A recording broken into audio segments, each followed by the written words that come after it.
లోక్సభ ఎన్నికల నేపథ్యంలో తెలంగాణలో బీజేపీ నేతలు ప్రచారం జోరు పెంచారు. రేపు బీజేపీ జాతీయ అధ్యక్షుడు నడ్డా రాష్ట్రానికి రానున్నారు. ఉదయం 11 గంటలకు కొత్తగూడెం, మధ్యాహ్నం 12:30 మహబూబాబాద్ సభల్లో పాల్గొంటారని పార్టీ రాష్ట్ర ప్రధాన కార్యదర్శి ప్రేమేందర్ రెడ్డి తెలిపారు.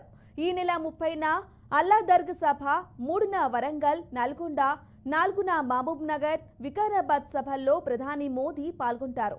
మరోవైపు మే 1న కేంద్ర హోంమంత్రి అమిత్ షా హైదరాబాద్లో ఎన్నికల ప్రచారంలో పాల్గొంటారు. కాగా నేటి నుంచి ఇంటింటికి బీజేపీ రెండో విడత ప్రచారం ప్రారంభం కానుంది. ఇక ఇదే విషయంపై మరింత సమాచారం అందించడానికి మా ప్రతినిధి రాజశేఖరాచారి లైన్లో సిద్ధంగా ఉన్నారు. రాజశేఖరాచారి, చెప్పండి. థ్యాంక్ యూ బ్రాహ్మణి.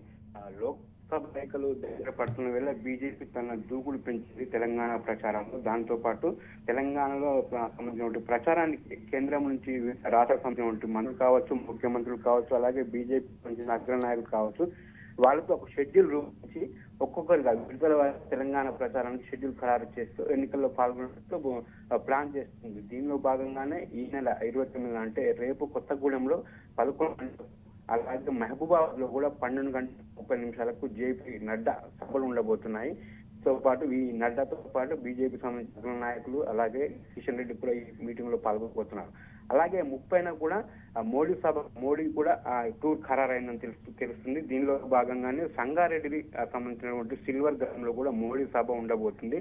అలాగే సాయంత్రం ఈ ఐటీకి సంబంధించిన ఎంప్లాయీస్ తో కూడా మోడీ ఒక మీటింగ్ కూడా పోతుందని తెలుస్తుంది. అలాగే 30 తర్వాత ఈ నెల 3, 4లో కూడా మోడీ సంబంధించిన సభలు కూడా ఉన్నట్టు తెలుస్తుంది. దానిలో భాగంగానే వరంగల్ ఒక సభ ఉండబోతుంది. అలాగే 3న వరంగల్ ఒక సభ ఉండబోతుంది. 4న కూడా నారాయణపేట, వికారాబాద్ లో కూడా సభలు ఏర్పాటు చేసే కార్యక్రమంలో బీజేపీ సంబంధించినటువంటి తెలంగాణ శాఖ పనిచేస్తుంది. అలాగే జహీరాబాద్ కు సంబంధించినటువంటి ఆ స్థానంలో అతనికి సంబంధించి కానీ అలాగే మెదక్ సంబంధించినటువంటి రఘునాథ్ సంబంధించినటువంటి ఈ రెండు ప్రాంతాలకు సంబంధించినటువంటి పార్లమెంట్ సెగ్మెంట్లలో కూడా ఉండేటువంటి సభల్లో మరియు ర్యాలీలో కూడా మోడీ పాల్గొనబోతున్నారు. దీని తర్వాత 1న హైదరాబాద్ లో గౌలీపురాలో కూడా అమిత్ షా సంబంధించిన కేంద్ర హోంశాఖ సంబంధించిన అమిత్ షా కూడా ఒక రోడ్ షో ఉండబోతుంది. మొత్తంగా చూసుకుంటే జహీరాబాద్, మెదక్ సంబంధించినటువంటి ఈ స్థానాలకు సంబంధించినటువంటి వాటిలో కూడా మోడీ పాల్గొనబోతున్నారు. మొత్తంగా ఈ పార్లమెంట్ ఎన్నికల్లో 30% ఓట్లు సంపాదించి 30% ఓట్లు పోల్ చేస్తే ఈజీగా తెలంగాణలో బీజేపీకి డబుల్ డిజిట్స్ వస్తున్న నేపథ్యంలో బీజేపీ గట్టిగా నమ్ముతుంది. కాబట్టి బీజేపీ అగ్రనాయకులు ప్రచారం కొనసాగుతుంది. ఎందుకంటే నార్త్ వైపు, ఈస్ట్ వైపు పోలింగ్ జరుగుతుంది కాబట్టి దశల వారీగా అటు ఇటు ప్లాన్ చేసుకుంటూ బీజేపీ ప్రచారానికి ముందుకెళ్తుందని చెప్పొచ్చు. Thank you Rajasekhar. బీజేపీ అగ్రనేతల వరంగల్ జిల్లా పర్యటన నేపథ్యంలో పూర్తి సమాచారం వరంగల్ ప్రతినిధి భాస్కర్ అందిస్తారు. భాస్కర్, చెప్పండి. బ్రాహ్మణ ఏతుందో తెలంగాణ రాష్ట్రంలో 17 స్థానాలకు పార్లమెంటు 15 స్థానాలకు పూర్తిస్థాయిలో కైవసం చేసుకోవడం కోసం ఇప్పటికే బీజేపీ పూర్తిస్థాయిలో ఫోకస్ చేసిన పరిస్థితి. దానిలో భాగంగానే రేపు 29వ తారీఖు రేపు జాతీయ అధ్యక్షుడు జేపీ నడ్డా మహబూబాబాద్ సెగ్మెంట్ పరిధిలో టూర్ పెట్టుకున్న పరిస్థితి. ఈ నేపథ్యంలోనే తెలంగాణలో పలు ప్రాంతాల్లో తిరిగి ఆ నేపథ్యంలో ఉమ్మడి వరంగల్ జిల్లాలో భాగమైనటువంటి మహబూబాబాద్ సెగ్మెంట్ పార్లమెంట్ సెగ్మెంట్ లో ప్రొఫెసర్ సీతారాం నాయక్ అక్కడ బీజేపీ అభ్యర్థిగా పోటీ చేస్తున్నాడు. మద్దతుగా ప్రచారం కోసం రేపు మధ్యాహ్నం 2 గంటలకు మహబూబాబాద్ చేరుకోనున్నారు. ఆయన అక్కడ నుంచి నేరుగా ఢిల్లీ నుంచి హెలికాప్టర్లు వచ్చి అక్కడ నుంచి కొత్తగూడ తీసుకుని కొత్తగూడ నుంచి నేరుగా మహబూబాబాద్ పార్లమెంటు సెంటర్కి వస్తారు. అక్కడ ప్రత్యేక హెలికాప్టర్ ద్వారా వెళ్ళి తలపూసల పెళ్లి దగ్గర హెలికాప్టర్ దిగుతారు. 2 గంటల మధ్యాహ్నం సుమారుగా 2 గంటల ప్రాంతంలో మహబూబాబాద్ చేరుకునే అవకాశం ఉంది. అయితే అక్కడ నుంచి నేరుగా వెల్లిపేట నుంచి మధ్య 2 గంటల తర్వాత అక్కడ నుంచి భారీ కాన్వాయ్ తోటి మహబూబాబాద్ ఉన్నటువంటి ఎన్టీఆర్ స్టేడియం చేరుకుంటారు. ఎన్టీఆర్ స్టేడియం చేరుకున్న తర్వాత అక్కడ బీజేపీ సభ ఉంటుంది. బహిరంగ సభ ఏర్పాటు చేసింది. బహిరంగ సభలో ఏదైతుందో బీజేపీని గెలిపించడం కోసం మళ్ళీ దేశంలో 3వసారి నరేంద్ర మోదీని ప్రధానమంత్రి చేయడం కోసం పూర్తి స్థాయిలో బీజేపీ అయితే ఎలక్షన్ల మీద ఫోకస్ చేసిన పరిస్థితి ఉంది. దానిలో భాగంగానే బీజేపీ తలపెట్టినటువంటి సభ ఏదైతుందో సభలో ప్రసంగించి ముఖ్యంగా తెలంగాణ ప్రజలను ఉద్దేశించి మహబూబాబాద్ సెగ్మెంట్ పరిధిలో ప్రజలను ఉద్దేశించి దానికి సంబంధించి పూర్తి స్థాయిలో ప్రచారం చేసే అవకాశం ఉంది.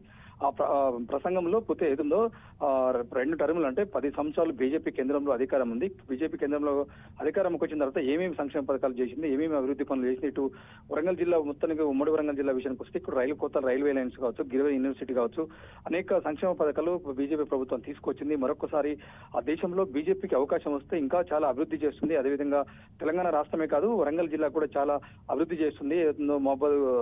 మహబాద్ జిల్లాకు సంబంధించినటువంటి స్టీల్ ప్లాంట్ కావచ్చు, ఇతర బయ్యారం స్టీల్ ప్లాంట్ సంబంధించినటువంటి ఎన్నో సంక్షేమ పథకాలను బీజేపీ తీసుకొస్తుందని చెప్పేసి ప్రజలను ఉద్దేశించి మాట్లాడే అవకాశం అవుతుంది బ్రాహ్మణి. ఈ నేపథ్యంలో దానికి సంబంధించి ఆ బహిరంగ సభ సంబంధించి పూర్తి స్థాయిలో ఏర్పాట్లు చేశారు. మహబాద్ పోలీస్ యంత్రాంగం అంతా గత 2 రోజుల నుంచి కూడా అక్కడే క్యాంప్ వేసిన పరిస్థితుంది. ఇటు బీజేపీ రాష్ట్ర నేతలు కావచ్చు, బీజేపీ జాతీయ అగ్రనేతలు కావచ్చు, పూర్తి స్థాయిలో మహబాద్ సభపై ఫోకస్ పెట్టిన పరిస్థితుంది. అంటే గెలిపే లక్ష్యంగా ఉమ్మడి వరంగల్ జిల్లాలో 2 స్థానాలు ఉంటాయి. 2 వరంగల్, 1 మహబాద్ సెగ్మెంట్స్ ఉన్నాయి. 2 స్థానాలు గెలిపే లక్ష్యంగా పూర్తి స్థాయిలో ఇప్పటికైతే బీజేపీ అగ్రనేతలంతా ఫోకస్ చేశారు. ఆ నేపథ్యంలోనే వ్యూహాత్మకంగానే అడుగులు వేస్తున్న పరిస్థితుంది. ఎవరైతే ఇటు బీజేపీ కార్యకర్తలు కావచ్చు, శ్రేణులు కావచ్చు, బీజేపీకి అట్రాక్ట్ అయినటువంటి యువత కావచ్చు, అనేక రంగాల వారికి ఉన్నటువంటి ప్రజలు మొత్తం ఆకట్టుకునే విధంగా మరొకసారి సెంట్రల్ గవర్నమెంట్ లో బీజేపీ అధికారంలోకి వచ్చే విధంగా పూర్తి స్థాయిలో ఇలా బీజేపీ యంత్రాంగం అయితే ఫోకస్ చేసిన పరిస్థితి. ఆ నేపథ్యంలోనే మహబాద్ సంబంధించిన మహబాద్ ఎంపీ క్యాండిడేట్ అవుతుందో సీతారాం నాయక్ గెలిపించే విధంగా అక్కడ ప్రచారం అయితే జరగబోతుంది బ్రాహ్మణి. Thank you Bhaskar.